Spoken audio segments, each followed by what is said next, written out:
Hey guys, Kausar here and welcome back to our channel. তো guys কিছুদিন পর ফেসবুকে নতুন কিছু চেঞ্জ চলে আসে। যেমন কিছুদিন যাবত আমরা দেখতে পাচ্ছি যে ফেসবুকের নতুন একটি চেঞ্জ হলো ব্যাকটেরিয়াল আর্ট। সবাই ব্যাকটেরিয়াল আর্ট নিয়ে ছবি পোস্ট করতেছে। তা আমিও ভাবলাম এটা নিয়ে একটি ভিডিও বানানো যাক। তা আজকের ভিডিওতে আমি আপনাদের দেখাবো কীভাবে খুব সহজে আপনারা ব্যাকটেরিয়াল আর্ট তৈরি করতে পারবেন মাত্র একটা ক্লিকে। তো চলুন মূল ভিডিওতে যাওয়া যাক।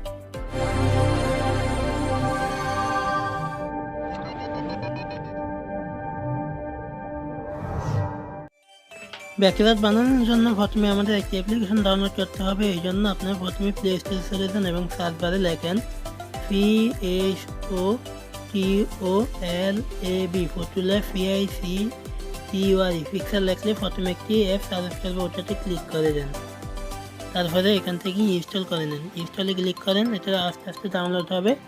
তারপরে এটা ইনস্টল করে ওপেন করবেন। তো আমাদের অ্যাপটি ইনস্টল হয়ে গেছে, এবার ওখানে ক্লিক করেন। তারপর ফটোল্যাব লেখা আসবে এবং একটু ওয়েট করতে হবে আপনাদের।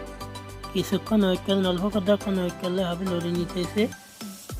কিছুক্ষণ ওয়েট করার পর দেখেন এমন একটি ইন্টারভিউ আসবে, এখান থেকে ব্যাকে ক্লিক করেন। আদার্সে ক্লিক করার দরকার নয়, ব্যাকে ক্লিক করেন। তারপর এখান থেকে চেঞ্জিংয়ে ক্লিক করে দেন। চেঞ্জিংয়ে ক্লিক করে দেন। আপনারা যেরকম ছবি এডিট করতে চান ওই রকম লেয়ারে ক্লিক করেন। যেমন আমি এরকম এডিট করতে চাই, এই লেয়ারে ক্লিক করলাম। কোনো পারমিশন চাইলে অ্যালাউ করে দিবেন। তারপরে ওই যে কোনো ওই আইকনে ক্লিক করে দিবেন।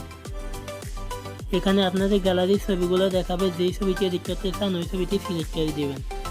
এখান থেকে সিম্পলি তীর আইকনে ক্লিক করে দিলে আপনাদের কাজ শেষ। এটা অটোমেটিকলি ব্যাকটেরিয়া তৈরি করে দিবে। একটা কিছু সমস্যা হলো অ্যাপসটি অনেক অ্যাডস আছে, তো অ্যাডগুলোকে ক্রস করে দিবেন।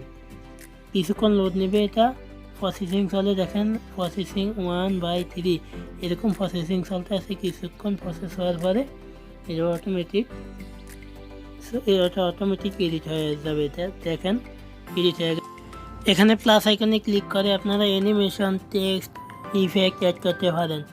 তারপরে ছবিটি সেভ করার জন্য 3 ডট আইকনে ক্লিক করবেন এবং এখান থেকে সেভ টু ডিভাইসে ক্লিক করে দিলে এটা অটোমেটিক সেভ হয়ে যাবে। চাইলে আপনারা এখান থেকে ইনস্টাগ্রাম, ফেসবুকে স্টোরিতে শেয়ার করে দিতে পারেন ছবিটি। তো গাইস ভিডিওটি কেমন হয়েছে এটা অবশ্যই কমেন্ট বক্সে জানাবেন। ভিডিও ভালো লাগলে একটি লাইক দিবেন আর চ্যানেলে নতুন হলে সাবস্ক্রাইব করে পাশে থাকা বেল আইকনটি ক্লিক করে দিবেন।